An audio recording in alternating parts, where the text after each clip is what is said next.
সত্যি বলতে গেলে কি আর এনার্জি নেই। এই একটা ভিডিও নিয়ে এত সাফার করেছি বলে বোঝাতে পারবো না। ভিডিও বানাতে গিয়ে কি হয়েছে আগে বলি। সেদিন হচ্ছিল খুব বৃষ্টি, তার সত্ত্বেও উইদাউট এনি প্ল্যানে বেরিয়েছিলাম বাইরে। ছাতা তো ক্যারি করেছিলাম, বাট বাইরে বেরিয়ে দেখলাম ছাতার আর কোনো প্রয়োজনই নেই। ভিডিও বানাতে গিয়ে যেমন সাফার করতে হয়েছে, ভয়েস দিতে গিয়েও সে একই কাণ্ড। সে যাই হোক, এখন আমি আছি নিউ টাউনের নজরুল তীর্থে। ভাবলাম নজরুল তীর্থে মুভি তো অনেক দেখেছি, এবার যাওয়া যাক লাইব্রেরিতে। অনেকদিন বই পড়িনি, তো একটু বই পড়াও হয়ে যাবে। শ্যাম্পু তো করা হয়নি, প্রচন্ড চুলটা চিপচিপে লাগছে, আর না করেছি মেকআপ। ওখানে লাইব্রেরিতে কার্ড করতে হয়, লাইব্রেরি কার্ড যেহেতু করা নেই, তাই আমি মাত্র আধ ঘন্টার জন্য ওখানে বই দেখতে পারি। এখানে দুটো সব চোখে পড়লো, মন হচ্ছিল যাই, বাট যাইনি। ভাবলাম পরে একদিন যাওয়া যাবে।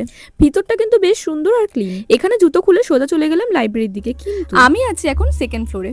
যদিও আমি লাইব্রেরির ভিতরে ভিডিও বানাইনি, বাট এখান থেকে হঠাৎ করে ডেকে আমাকে বলা হলো এখানে নাকি ভিডিও করা অ্যালাউড। হ্যাঁ, এটা আমি জানতাম কোনো লাইব্রেরির ভিতরে ভিডিও করা কিংবা একটু জোরে কথা বলা অ্যালাউড থাকে না, বাট ফুল বিল্ডিংটাতে যে ভিডিও করা যাবে না এটা কেন বললো আমি এখন অব্দি বুঝে উঠতে পারছি না। লাইব্রেরিতে তো যেতে পারলাম না, তাই প্ল্যান করলাম তখন যে মুভিটা চলছে সেটাই দেখবো।